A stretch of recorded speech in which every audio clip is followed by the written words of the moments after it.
Hello everyone, एक बार फिर से स्वागत है आप सभी का मेरे चैनल गायत्री बुटीक ऑफिशियल में। आज हम आपके लेके आए हैं, देखिए साइड में देख पा रहे होंगे प्यारी सी फर्सी सलवार की कटिंग व स्टिचिंग। जी हाँ, इसे सिलने के लिए हमें चाहिए 2 मीटर फैब्रिक। आजकल ये बहुत ज़्यादा ट्रेंड में चल रही है और आप इसे बहुत ही ईजी तरीके से घर पर ही बना सकते हैं। तो सभी चीज़ें हम यहाँ पर स्टेप बाय स्टेप समझाएंगे, तो वीडियो को स्किप करके बिल्कुल ना देखें और फर्सी सलवार बनाना सीखें।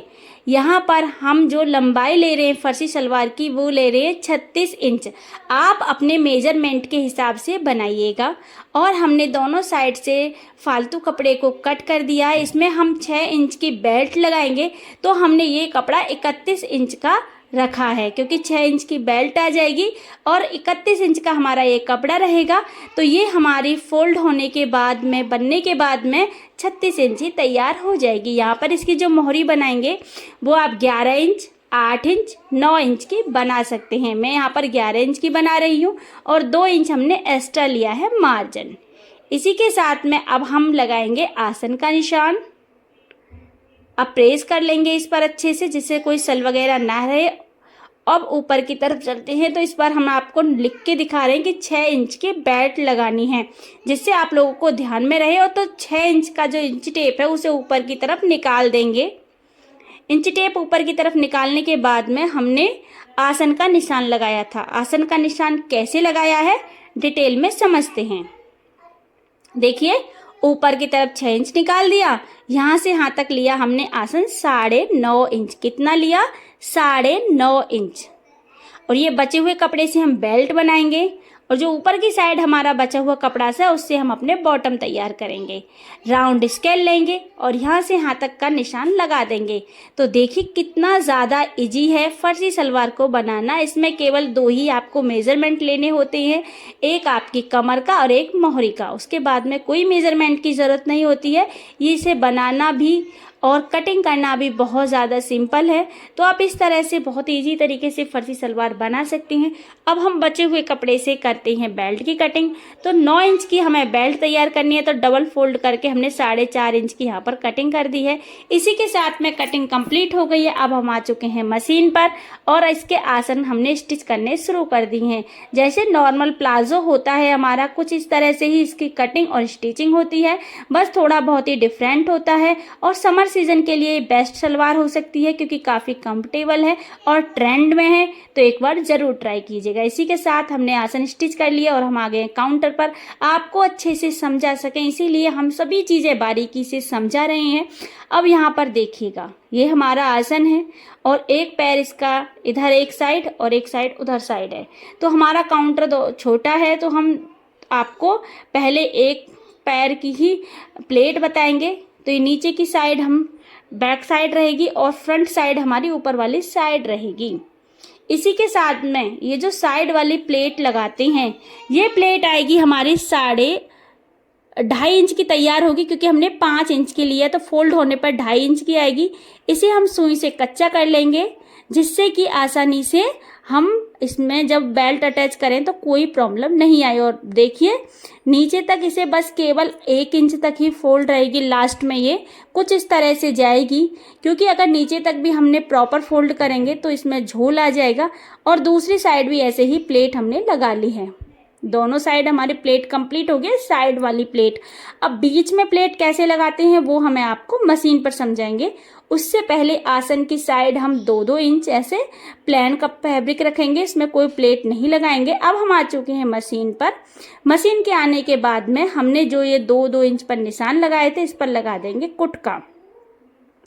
इसी के साथ हम प्लेट बनाना शुरू करेंगे। यहाँ पर हम जो प्लेट बनाएंगे वो आधे इंच की प्लेट बनाएंगे, छोटी छोटी प्लेट बनाएंगे। बड़ी प्लेट हमें बिल्कुल नहीं बनानी है, क्योंकि यहाँ पर बहुत ज़्यादा फैब्रिक नहीं होता है। और प्लेट आपको किस तरह से बनानी है, पहले आपको कर लेना है अपनी बेल्ट का मेज़रमेंट, जो कि मैंने पहले से कर रखा था।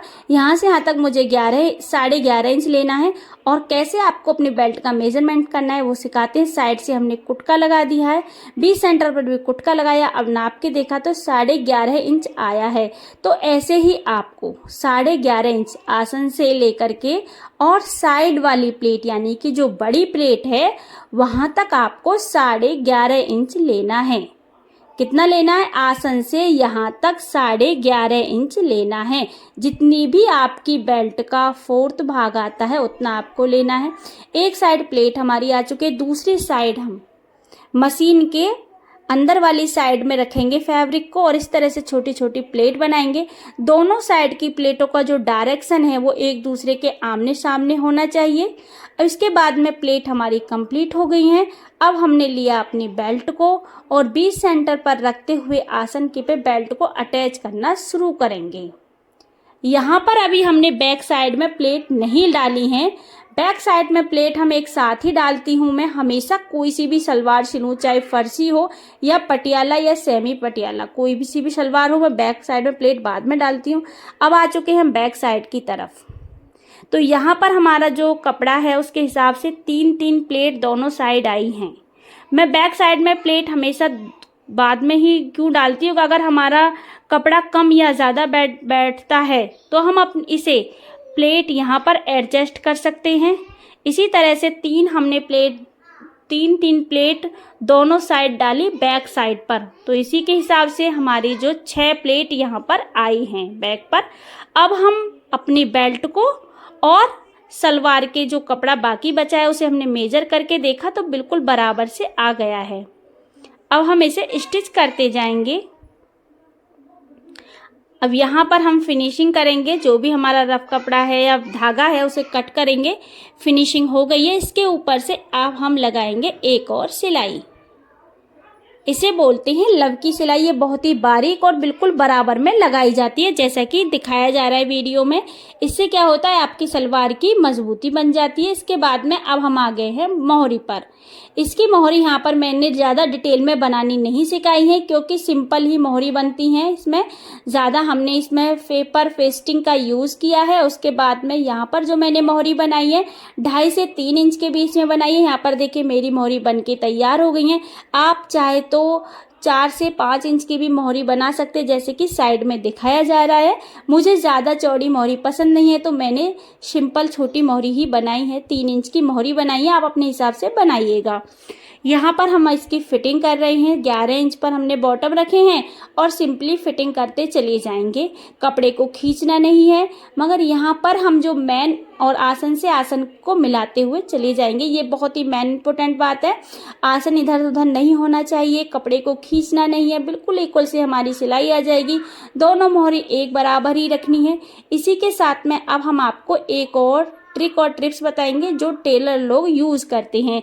यहाँ पर सिलाई को आपको चटकाना है। जी हाँ, कपड़े को इस तरह से खींचेंगे तो देखिए जगह जगह से आपकी सिलाई टूट जाएगी। इसे कहते हैं सिलाई को चटकाना। इससे क्या फ़ायदा है, अगर आपकी जो बॉटम है बाद में कई बार सिलाई टूट जाती है, खिंच जाती है और कस्टमर शिकायत करते हैं, तो इस तरह से अगर आप चटकाएंगे तो ये खुद ही इसकी जो भी रफ सिलाई है वो निकल जाएगी। इसके बाद में हम इसमें एक और सिलाई डालेंगे तो आपकी सलवार की जो सिलाई है कभी भी टूटेगी नहीं।